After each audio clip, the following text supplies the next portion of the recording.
Hey everybody, Eric Grenier here with Philippe J. Fournier for this new episode of The Numbers. Philippe, it was a long night on Monday, but it wasn't as long as we were afraid of. Well, I mean, we still went to bed at what, 2:30? It I was got to bed at 3. very long. Yeah, me too. It was very long, but I think we expected it. Whereas Toronto St. Paul's in June, we didn't expect it, and also we swore that we would stay till the end, and there was only one box left. Yeah. In LaSalle, Émard, Verdun, where we left. So yeah, long time no see, Eric. When I don't talk to you for 3 days, I get nervous. So good to see you. Start getting the shakes. Yeah. Just a little programming note. If you're watching and if you're listening, it sounds a bit more echoey in here. And if you're watching, I'm in a different place. It's because my neighbor is having some construction going, and it's right outside where I usually record. So I'm in a different place. So the sound sometimes might be a little bit odd. I don't know if you'll hear some trucks backing up, things like that. I will do my best to clean it up after we record. So we've got lots to get into. We'll get into the by-election results right away. Let's just go through them first. So LaSalle, Émard, Verdun, it was Louis-Philippe Sauvé of the Bloc Québécois, had 28%. This was a gain of 5.9 points for the Bloc. Laura Palestini of the Liberals had 27.2%. That was down nearly 16 points. Craig Sauvé of the NDP had 26.1%. That was a gain of nearly 7. And Louis Iolenti of the Conservatives had 11.6%. And that was up 4 points. And then over in Elmwood, Transcona in Winnipeg, Leila Dance of the NDP at 48.1%. That was just down only 1.6 points for the NDP. Yeah, they were able to hold it. Colin Reynolds of the Conservatives had 44%, up 16 points. And Ian McIntyre of the Liberals had 4.8%, down about 10 points. We're going to go through what our draft was, what our over-unders were. But first off, now that you've had a few days to think about it, what's your takeaway from the by-elections? Oh, well, it's not a really new take, but it's a renewed take that, man, the Liberals are done. I mean, it's not a fluke anymore, right? We've had several by-elections, even ones where the Liberals were not competitive in. I'm thinking of Durham, where we saw the swing in the numbers. Toronto St. Paul's, a seat the Liberals had for 30 years. And then LaSalle, Émard, Verdun, a seat that, it changed colors a few times in the past few decades, but it's a Liberal seat with a Liberal demographic. And they lose it by a squeaker, but it's still a huge drop for the Liberals. And you have to think that they know it's over. They have to know that. I mean, they probably won't say it in front of the camera, but they have to think that it's over with or without Justin Trudeau as leader.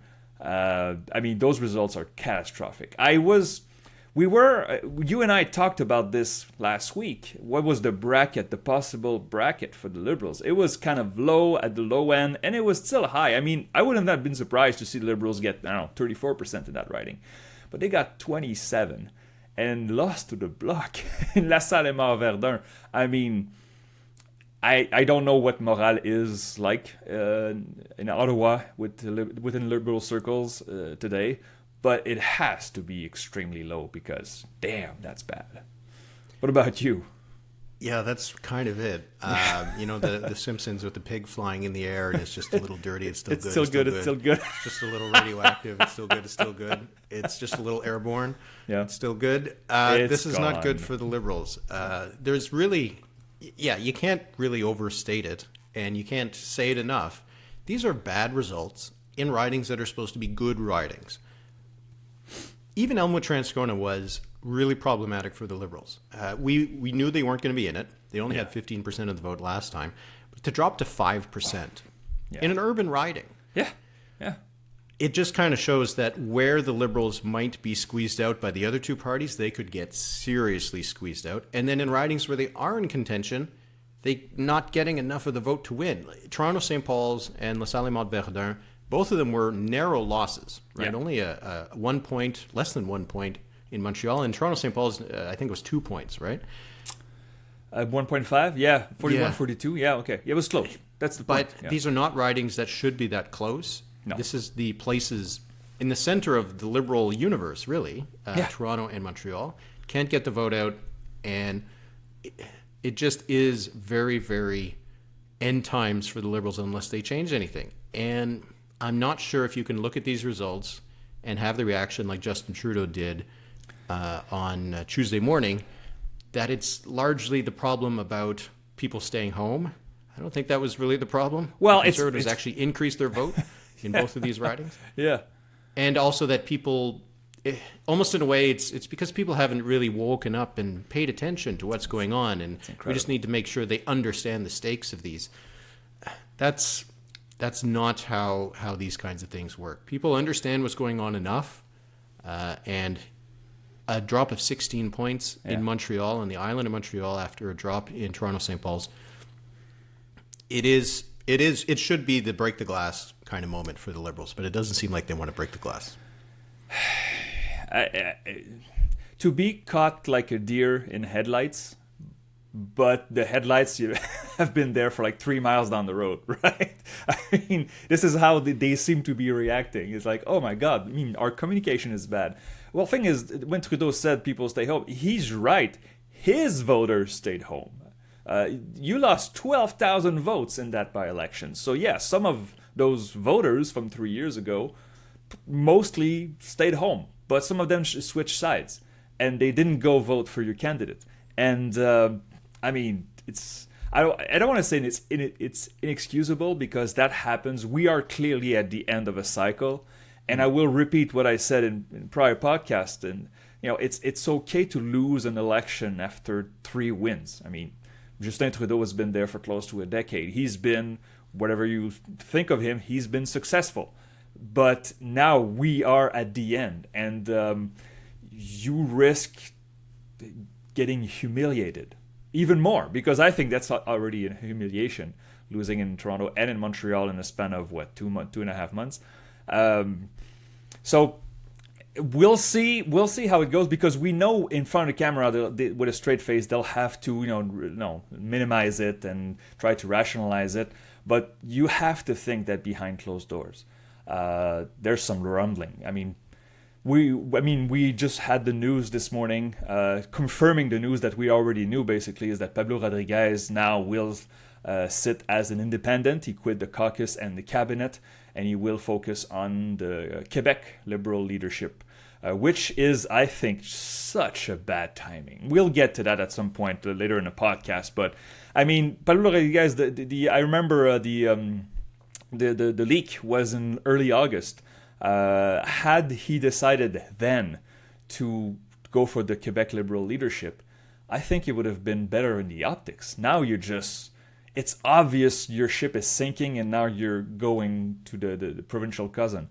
I don't know, it looks really bad. The aura of loser around any federal Liberal MP will stick for a while, and I'm not sure the Quebec Liberals want that. Well, and he wears some of the defeat. He's the Quebec lieutenant for the Liberals. Right? Oh, yeah, absolutely. He's supposed to run the party's apparatus in the province, and this is a riding that's not very far from his own. No. And wasn't able to help out. So, bad night for the Liberals. How would we assess the NDP and the Conservatives? We do have a question about the NDP. We have a few questions on the by-elections we'll get to in a little bit. Yeah. But the NDP seemed to be pretty happy with the results. Should they have been? Well, I think near the end of our live stream on Monday, one of our watchers asked us to put a letter grade to the NDP. And if I remember well, I think I put a B+ or something.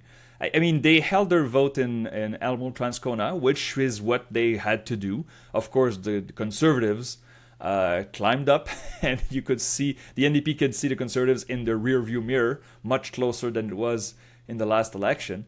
In the LaSalle, Émard, Verdun, they kind of dropped the ball, I think. 26% with the best known candidate among the group there. An improvement of 7 points. I mean, I heard NDPers saying they were the most improved of all the parties in that riding. It's like, yeah, okay, sure, but you still finished third. I mean, it's if you put a swing of 5-6 points towards the NDP on the island of Montreal, they could have a second seat, maybe a third one on the island, which would be a good harvest for them. But I don't know, it kind of, you have to think that it stings a bit that not only did they lose to the Liberals, but they lost to the Bloc Québécois as well. The Bloc Québécois did not even expect to win that riding. So B or B plus. I mean, it's a good night in Winnipeg. It's a not so good night in Montreal. How did you see it, Eric? Well, on the one hand, the Liberals get the NDP getting 26% in a Quebec riding after what's been a few rough elections for them. Not too bad. Yeah. But getting 26% in Montreal might be good for morale, but it's not going to be good enough to win any other seats, right? Yeah. So I think that might be the limitation there, is that while it's showing that the brand is not entirely unviable in Quebec, it is still showing that it's still not really strong enough to win lots of seats or even several seats. There might be a couple in Montreal that could drop, especially if the Liberals drop this much, right? Yeah. The Liberals drop this much in Outremont, in Laurier-Sainte-Marie, in Hochelaga would probably be the Bloc that would take it. But if the Liberals are dropping that much, the NDP could win some of those seats almost by default. Yeah. But in Elmwood Transcona, I heard some commentary about how, this was a riding they won by 21 points. Now it was a margin of 4 points. 4 points, yeah. On paper, that's bad. But I'm not sure what else the NDP could have done here. No. They got 48% of the vote. I think their best result over the last 20 years is something like 51. This is kind of as good as the party could do in this riding. So I'm not sure what else you could expect from them. The Conservatives closed the gap. But if the NDP can manage to get 48%, then that's fine. No other party is going to beat them. Yeah. So I don't think the results in Elmwood Transcona should be of serious concern for the New Democrats that the Conservatives close the gap that much. It would be if you see similar swings in the BC interior, in Northern Ontario, places like that. But I think that Elmwood Transcona, for the NDP, and one of the reasons why I think that we gave them a decent letter grade on the live stream, was that they did what they could do. They did what they were supposed to do. There's nothing they could do to make sure that the Conservatives don't go up if they keep their vote. Yeah, no, that's right. But we cannot say that Elmwood Transcona is a safe NDP seat anymore. I think we did prior. I mean, safe is maybe not the right word, but a strong seat. It's not anymore. It's close to a toss-up, 4 points. And considering also that the Conservatives, in absolute numbers and raw numbers, had more votes than in the general, that means they recruited new voters. We don't know if that's the case for the NDP as well. I think at some point during the night, with partial results, we said, well, maybe the NDP has been helped in Elmwood Transcona by the fall of the Liberals. But when you look at the overall numbers, it looks like former Liberal voters perhaps preferred the Conservatives in that riding. The Conservatives basically coalesced all the non-NDP vote. So we have to be careful with it's not linear dynamics in those ridings, especially, well, would you say Winnipeg is in the west? It's west of me, but in many places in the west. Manitoba's the west. Yeah, it is part of the west. But sometimes I've heard Winnipeggers says, well, we're more in the center, but you know what I mean. But still, I mean, the Conservatives, even though they didn't win any seat, we see that their machine is very strong. And if they manage to get those swings in most of Western Canada, look out. Because the NDP seats in BC, even the ones they have in Edmonton in BC, I mean, I would say Strathcona should be fine, but Griesbach was won by, I think it was a handful of points. I don't have it in front of me, but I remember it was not that much. So we talked about the NDP getting squeezed in the West by a strong Conservative performance. Could happen if we look at these numbers. My question would be is how much of the Conservative vote was taking some of the more blue-collar, maybe you could say almost culturally conservative vote from the NDP, and the NDP replaced that with the more centrist progressive Liberal voters. So the Liberals, I agree, almost certainly lost some votes to the Conservatives as well. But I wonder if, and we don't know, but I wonder if the movement of the Liberal vote was more to the Conservatives or more to the NDP.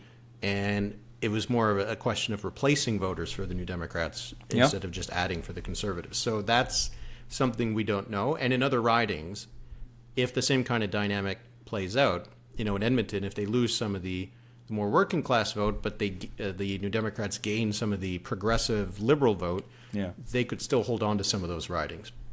But we don't know that we would need some polling in the riding with pass vote and that kind of thing. We don't have that, but it does suggest that in ridings where it is going to be a polarized race, whoever is in third might really have difficulty, and that could apply to the NDP in some cases. But in a lot of cases, especially in Western Canada, it's going to apply to the Liberals, and they could be the ones who suffer from that strategic vote that in the past has been really penalizing for the NDP. Absolutely. Let's get to some of the draft and some of the results from last time, because I think it gives us an indication of kind of what we were thinking. I'm in a new space, and my cat doesn't really know what to do with it, so she might cause some problems. We'll see. So we did the first thing we did was a draft of the likely outcomes. So we said that there were 6 outcomes, because you could have 3 parties winning in LaSalle, Émard, Verdun, and 2 in Elmwood, Transcona, and it ended up being 6 different ones. So your first pick was the NDP winning both. Which at the time I would have probably done too. It's the last pick. The last pick, the very last pick of the draft was you, Eric, and why don't you tell our listeners? I chose by default because I was the last. I got left with this one. Neither of us wanted it. Was the NDP winning in Elmwood, Transcona, and the Bloc winning in LaSalle, Émard, Verdun. So I win the draft. I bow to you. Default. So I'll take the win. But it shows how much the campaign changed over the time, over the course of it. Because at the beginning, we did think that the NDP was in the better position. That seemed like the vibe. And then by the end of it, there was some polling. But by the end of it, it seemed like the Bloc actually had the inside track. So when the Bloc won it, it wasn't a surprise on election night, but it would have been a surprise if you had told us that on day one. Oh, yeah. Oh, no, absolutely. Go back, travel back in time in July and tell me the Bloc wins. I mean, I think I'm on the record saying it's not logical for the Bloc to win LaSalle, Émard, Verdun. And I still think it isn't, by the way. Bloc had 28% of the vote. 72% of voters did not choose the Bloc.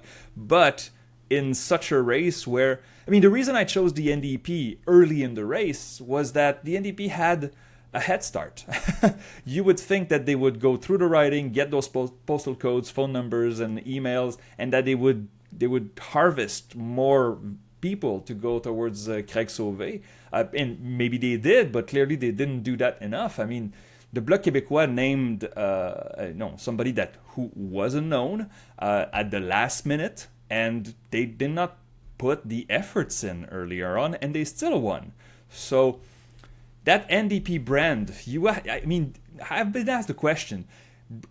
Jagmeet Singh breaking the CASA, the Supply and Confidence Agreement, with the Liberals 1 week before the vote. Did that hurt in Montreal? Maybe. I don't know. We don't know, but it sure didn't help. I was really expecting the NDP at least to reach 30%.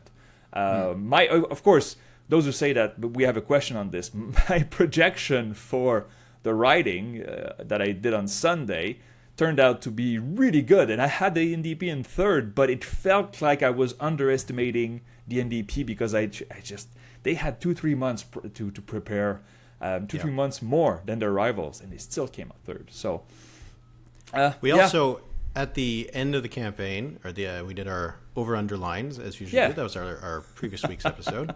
In Elmwood, Transcona, we both struggled with them, though our lines in LaSalle, Émard, Verdun were really good. But in Elmwood, Transcona, I had set the line for the Liberals at 10. We'd both chosen the under, so we got that correctly. We set the line for the NDP, you did, at 43. You chose the over, which turned to be right. I chose the under, which was wrong. And then we both chose the over on the Conservatives at 40. So, it kind of shows that we were, at the very least, expecting the Conservatives to do pretty well.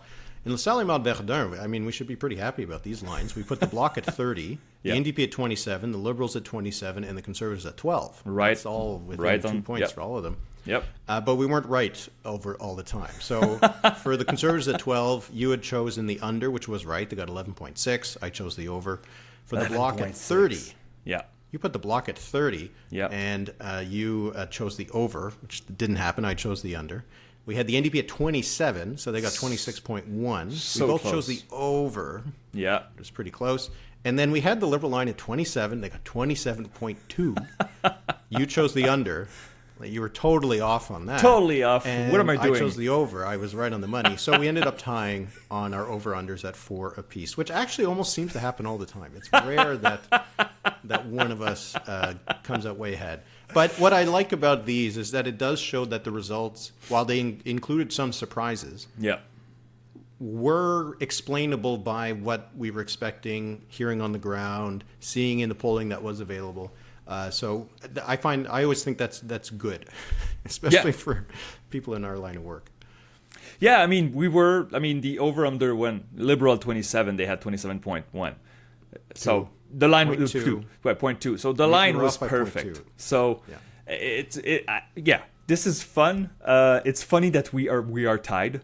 Basically, I swept the Manitoba riding, and I did poorly in the Montreal riding by fractions, and you did the opposite.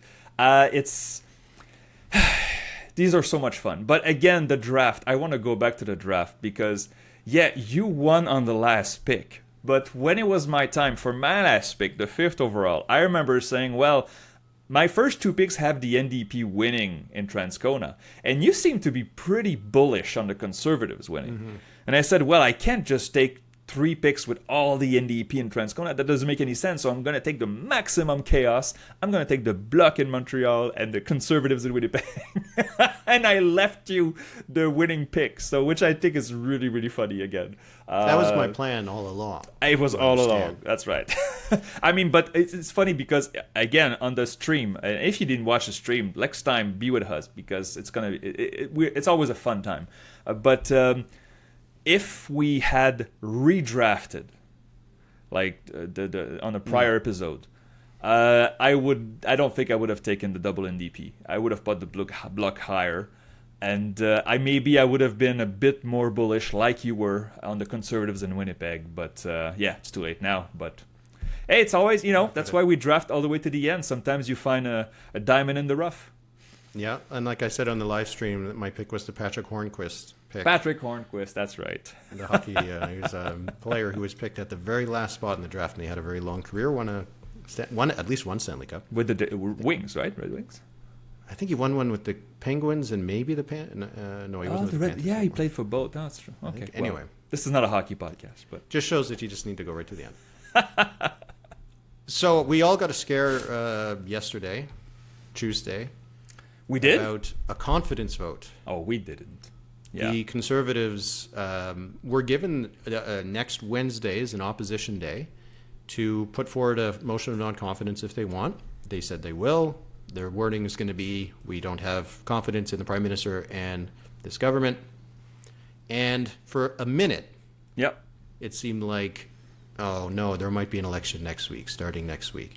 I say, oh no, because personally I don't want it this soon. I want it a little bit longer in the future. Not for any political reasons, for very personal reasons. Very personal, that's right. Me too. Be away. Yeah, I would have been away for the first week of the campaign, which is not good. I don't want that. Anyway, so the Bloc in the end decided that they're not going to play the Conservatives' game, and that they're there for Quebecers, not the Conservatives. That is the line they said, and that replacing Justin Trudeau with Pierre Poilievre wasn't an answer. I'm not surprised that the confidence vote is not going to go through, or at least not get passed, or whatever wording you would use. But what were your thoughts on the fact that the Bloc came out pretty much the day of? Oh yeah, to lay down their position. I have to say I'm surprised. I was not expecting an election, even with this confidence vote. For a minute, I thought maybe, well, if the NDP gets scared, and I know they can get. And the Bloc says, well, who cares? I looked at the calendar. I was like, okay, so we could have an election on November 4th, the day before the U.S. election. Yeah, that would be fun.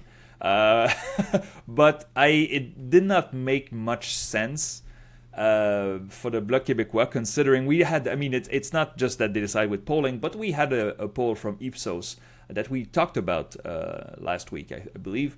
That asked Canadians, should the opposition work with the government to avoid an early election, or should the opposition defeat the government? And it was close. It was 56-44 in favor of working with the government, but in Quebec it was 60-40. I mean, it was, and you have to think that 40%, there are many, many conservative voters in there. So we don't have the breakdown per party, but you have to think that most Bloc voters are not in a hurry to go into an election, even though they would do well. I mean, but I think their thinking is that we're going to do well anyway next year. I was surprised, however, Eric, that Blanchet came right away with this. I mean, it still gives time for the Conservatives to change their motion. And don't you want to wait and perhaps negotiate and perhaps test the field and send some trial balloons in there? I was surprised they did it so fast, but I'm not saying it's a wrong strategy, but I thought since the vote would be, did you say next Wednesday? Is that right? Yeah. You can wait until next week. You can think it over the weekend. But no, François Blanchet lost no time, said, no, it's not in our interest to do that. And also he said the motion doesn't contain anything. It's not about an issue. It's not about the budget. It's just we don't have confidence in the government and the Prime Minister. And Blanchet says, well, maybe we don't, but we won't in the next one anyway. So... There's a few things that... So, one, it deflates the balloon right away. So, any sort of Yeah, but the balloon is fun. The balloon is fun, though. No, but the balloon was Poilievre's balloon, right? That's right. And so he pops that balloon, and then we're not really going to talk about all that much confidence vote because it's not going to go. We all know. Yeah. You could argue that maybe Blanchet wanted to look like the adult in the room. For the NDP, it also puts them in a bit of a corner, because they can decide to now vote against the government if they want. Yeah. We'll see what they're going to do. I'm really curious. But if they vote against them now, they kind of have to vote against them later. So I wonder if they'll already set themselves up for a future vote. So that would be the one thing. But I think it's interesting from the Bloc Québécois perspective, because they can actually make the argument that the Conservatives are in third place in Quebec. Only 25% of Quebecers or so want them to be the government. English Canada, people outside of Quebec, would give the Conservatives a majority. Quebecers don't want a Conservative majority, so it makes more sense for Blanchet and the Bloc Québécois to prevent that from happening.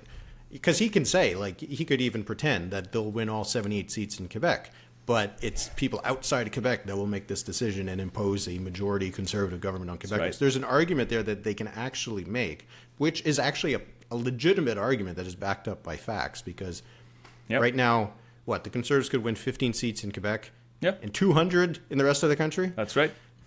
Yeah, you don't really need those seats in Quebec. So it'll be curious to see where Blanchet's going to go with this. And like I said, what the NDP does. Because if they vote against it, what happens if they're the ones who get pushed into a corner in another month and have to vote either with the government and make themselves look like hypocritical a bit. So an interesting move by Blanchet to just...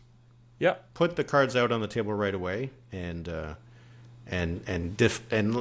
just let that breathe for another week and see what comes out of it. Do you want to talk about Rodriguez? We did mention him a little bit. I mean, there's not much to say aside from the trial balloons and the rumors from August. Turned out to be true. Pablo Rodriguez, who was transport minister and Quebec lieutenant. I always screw up that word. I'm sorry. Now it appears that he will sit as an independent as he's mulling over. That's kind of the surprise that he's going to sit as an independent. Well, that hadn't been signaled before. Yeah, but I mean, if he's not in cabinet anymore, is it big a difference? I think it's just a smokescreen, right? Because if he's still in the caucus of the federal Liberals, it puts an anchor on him for the Quebec Liberals. I mean, already we saw Simon-Jolin Barrette of the CEQ saying, "Oh well, there you go." The what did he say? Oh yeah, the LPC has infiltrated the Quebec Liberals. I mean, who cares? But the attack lines will be there, and the timing. I mean, you just look timing like it's so awful. I don't know why rush. Why not just wait another week? Let some of this. Yeah, or even a month. The race starts in January. Really you could have waited until Christmas, but it does. Being an independent mean that he can disagree with the party a little bit more. Yeah.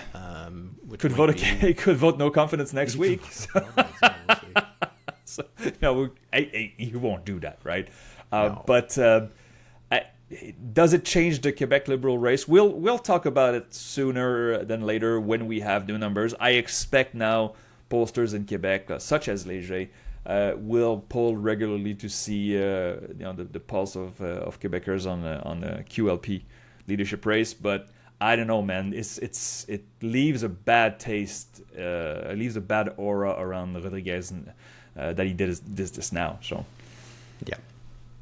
All right, let's move to more of the provincial stuff. So the Angus Reid Quarterly Premier Report Card came out on Thursday. Their approval ratings look at all the provincial premiers, except for PEI, where they don't have a large enough panel, I suppose. yeah, Wab Canoe, 66% approval. still Just incredible. It's still Yeah. that high. You have them in different tiers. Daniel Smith is at 46% in Alberta. Andrew Fury, 46% Newfoundland and Labrador. David Eby, also 46% in BC. Scott Moe, 45% in Saskatchewan. Tim Houston over in Nova Scotia is at 41%. Francois Legault at 39%. Is that up a little bit? It seems like that might be up a bit. It is up 3 points since the last quarter, but more importantly, it's the fourth straight quarter. I mean, he was at 31 at Christmas, and now he's at 39. So Legault's CAQ has been climbing up. I mean, not in voting intentions, but Legault's numbers have slightly improved. Not sure why, but that's interesting. But the bottom is also very interesting, right? I mean, Ford is at 31%, and Higgs, who is going into an election like now, right? The campaign starts. It's already this started weekend? based It's on really? when we've, as we're recording, yeah. Okay. So dead last, and again, he's been dead last for a long time. Yeah. Funny thing is, he could still win, but he himself is not popular. 30% only in New Brunswick.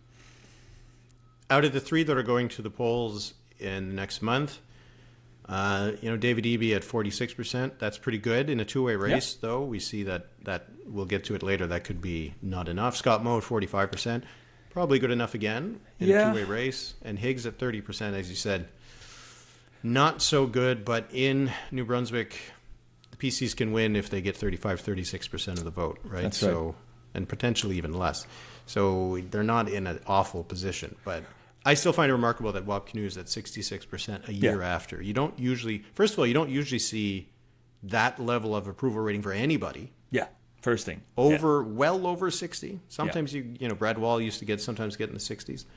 But a year after, that is incredible, just 66%. I'm sure that did not hurt the NDP in Elmwood Transcona at all. That's true. Absolutely. Yeah. One word I think it's worth mentioning, Scott Moe in Saskatchewan. Last year he was at 60, right? And now he's at 45.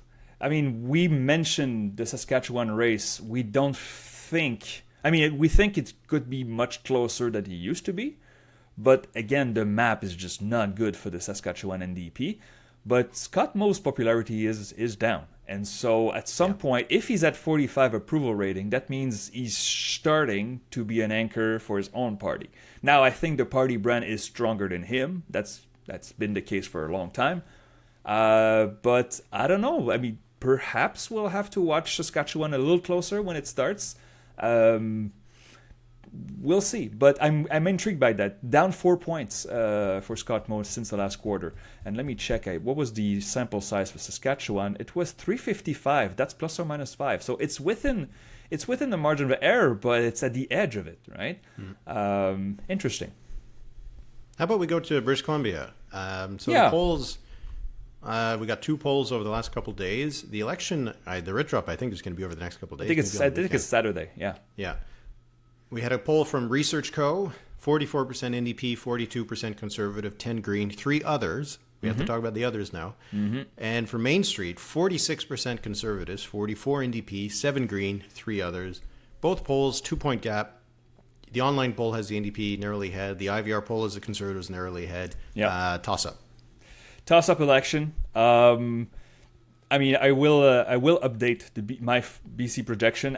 It's taken a little longer because of all the independents and the incumbent independents and the formerly BC Liberals. I mean, I went on the BC Elections website for the list of candidates, and next to BC United, it is formerly known as the BC Liberals. And I was like, okay, so that's on the website. Is that going to be on the ballot? I think we talked about this not so long ago. They have more than a handful of candidates started there. I thought only 1 or 2 or 3 would be official candidate, but it looks like there's going to be more than that. So, yeah, folding the party, then unfolding it, and then saying, well, okay, we won't try, and then you can't use the pictures and the resources and the colors and. Yeah, okay. Also, we're broke and can't pay severance to the people we have to lay off. Please donate money. What a Holy disaster. crap. What Asking for money. Oh, yeah. Fire. I mean, when we have some perspective in time, I think we will have to make a top 5 of the worst leaders of major parties, and Kevin Falcon will have to be in the discussion, right? For all his the complete. I mean, if the Conservatives win the election, one could say, okay, maybe Kevin Falcon had something to do with that. I'm still not convinced. The Conservatives are polling well, 42, 46, 44. Okay. Did you see the age breakdown? I mean, okay, some of it is paywalled by Main Street, so I will not reveal. But the NDP is really doing better among older voters, and that's an one advantage. poll. Who was it? It was maybe Angus Reid, or I can't recall who it was. But there was one poll that had the Conservatives doing better among older voters, which was unusual because we hadn't seen that before. But you're right. In Research Co., the NDP was doing better among older voters. So they still do seem to have that advantage. And it is interesting that with the withdrawal of BCU, both of these polls have the NDP at 44. Yeah. So they did get some support up there because they were starting to get nearer to 40. Yeah, that's right. So that's right. As we had discussed before, a lot of the BCU voters that were left were not the right-wing version of the BCU voters. A lot of them had already left the Conservatives. So it just made it more of a toss-up. The Conservatives probably got, on the whole, more of those voters. But it's a 2-point race right now. 2-point race on the 2 days out from a writ drop. That's right. About this, Main Street. Okay, so if we just look at Main Street's polls, August 16th, sorry. NDP was at 36. Now they're at 44. That's up 8 points, right? And then the Conservatives were at 39. Now they're at 46, according to Main Street. That's plus 7. So they're sharing the BCU vote. Again, it was not a straight line all the way to the Conservatives. As we mentioned, some BCU voters had not switched to the Conservatives because they didn't want to. 1 + 1 in politics does not equal 2. All right, we'll have lots more to say about British Columbia in the next couple of weeks, but we'll also have lots to say about New Brunswick. So as I mentioned, as we're recording on Thursday morning, Blaine Higgs, if he hasn't already gone to see the LG, he is going to dissolve the legislature in New Brunswick, send the province to the polls on October 21st. And we don't have any new numbers to chat about, so I don't know if you just want to put a flag down and say this is happening. Do you have any other things to say about New Brunswick? Because as I said, we're still waiting for some new numbers. No, let's wait it out. We said last week, I think you and I have a similar projection, which shows a near tie in the seat count with the Greens holding the balance of power. This is the line in the sand at the starting line. We'll see how it goes from here. I just wanted to make one other note. As I mentioned, because we're recording this on Thursday, this is the day of the by-election in Bay of Quinte in Ontario. We don't know what the results are. When you're listening to this on Friday or on the weekend, you know what the results are. So give us a call and let us know in the past what happened. But otherwise, we can't talk about it. We'll chat about it next week. Next week, yeah. Okay, let's move to the questions. As usual, we ask for questions from our Patreon members, and you can join the Patreon at thenumberspod.ca. We will answer one question from our members for this public episode, and then we'll have many more that we'll answer in the extended mailbag segment. If you want to listen to that, thenumberspod.ca, and we appreciate your support, and we appreciate the members who have already joined us. Absolutely. So this was from Joey from the Bloc, and I don't know if it's a bit of a flex question. I don't know, but I actually think it's worthwhile to talk about it in terms of why we pay attention to by-election results. So the question was, why do your riding projections seem to work well? for by-election predictions, even when turnout is often 20 to 25% lower than it would be in a general? Do voters who don't show up for by-elections vote in the same way as those who do?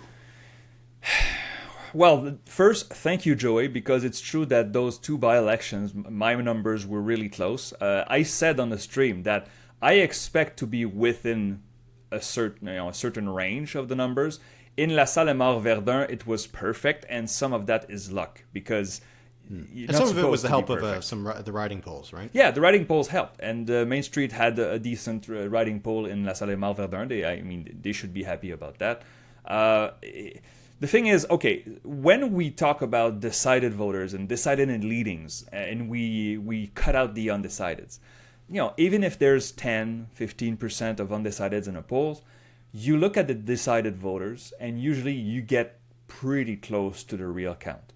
If you are undecided, even after a second question, we say en français une question de relance, so we ask you who you're going to vote for. If you answer undecided, we say, okay, but who you're leaning towards? Do you have? And if you're still undecided after that, then empirically, we can cut you out because there are good odds that you won't vote anyway. And if you do vote, the distribution of the undecideds will be close to the general population. It seems like a little trick. It seems unfair, but empirically it works. That's what it works best. And so for the by-elections, we had some polls and we followed the provincial, and in the case of Montreal, we have regional polls. And those who answer polls usually will go to vote. So it's not more sophisticated than that. But nevertheless, thank you, Joey, for your kind words. What do you think, Eric? What do you want to add to that? I think it just shows that it doesn't. The people who turn out to vote in by-elections and the people who turn out to vote in general elections aren't that different. A riding has a profile of voters, of political persuasion, of demographics, and they're not going to go out to the polls in a by-election in a hugely different way than they do in a general. And you see that again and again and again. People always, especially spinners who are trying to downplay bad results, say how it's a by-election, blah, blah, blah. It's a time to take out your frustrations with the government. You don't see in a by-election that, when a party gets 80% of the vote in a general, that suddenly another party gets 80% of the vote, unless it's PI or Newfoundland. Or Newfoundland. But, that's right. But people, it's just the way it works. The kind of people who, that chunk of voters who do vote in general, not in by-elections, might be a little bit different from the diehards, but they're not going to be that different. Not enough to make a by-election impossible to call. And they do have a track record of predicting future results. I've looked at it before. More often, I think it was by a margin of 2-1. If parties are losing by-elections, they generally lose the next general election. If their vote goes down in by-elections, it generally goes down in general elections. They're not just these one-offs, independent events that take place that have no kind of relation with anything else. Otherwise, why would we have even expected the Liberals to lose LaSalle, Émard, Verdun, or potentially lose Toronto, St. Paul's? It's because they were down in the polls, and it was reflected in the by-election results. And if I just may add one little thing to it, let's not forget that those were federal ridings. That means in the case of Montreal, I think the population of that riding is just over 100,000. It's not a small village riding in Newfoundland where 2,000 people will vote, right? That's a lot of people, and it makes the statistics and the statistical analysis easier and closer to the facts. So you can have huge swings.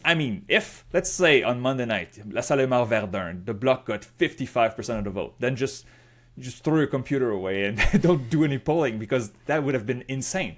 But 28% for the Bloc, sure, we expected that because there's a lot of people there and we have numbers. So. All right, we'll move over to the questions from our Patreon members. And again, if you would like to become a Patreon member, go to thenumberspod.ca.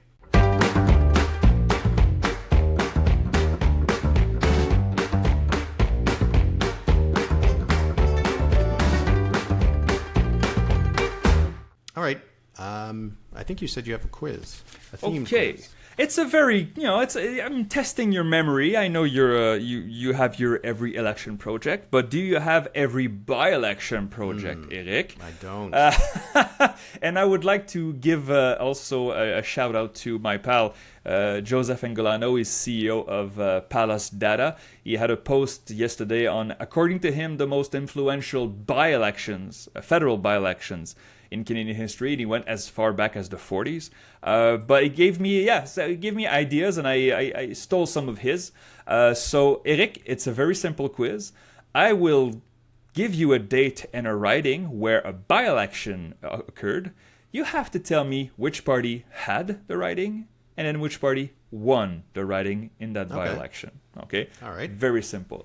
Would you like to go forward in time or backward in time?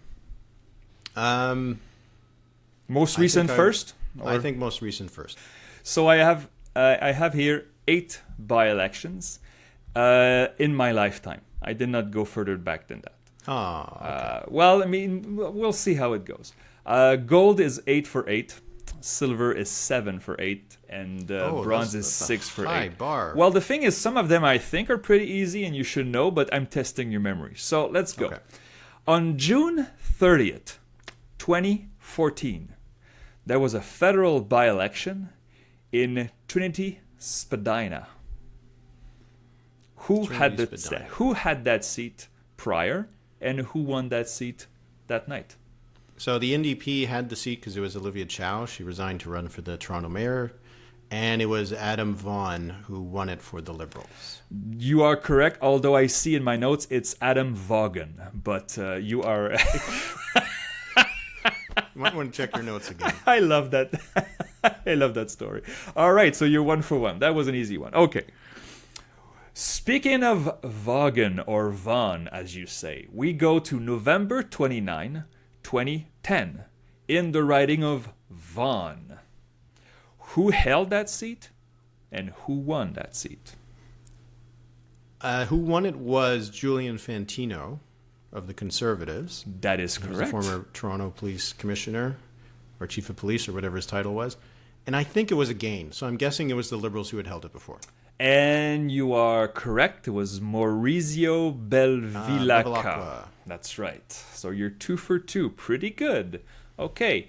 We go back in time. September 17, 2007. The riding of Roberval was in play. What happened there? In Roberval, it was a Bloc riding. Who had it? I don't recall who had it.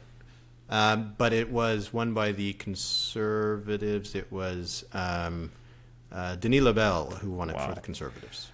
That is impressive, my friend. So Roberval, it was Michel Gauthier of the Bloc Québécois. Oh, yeah, of course. And it was won by the Conservatives, Denis Lebel, in Roberval. Okay, you're 3 for 3.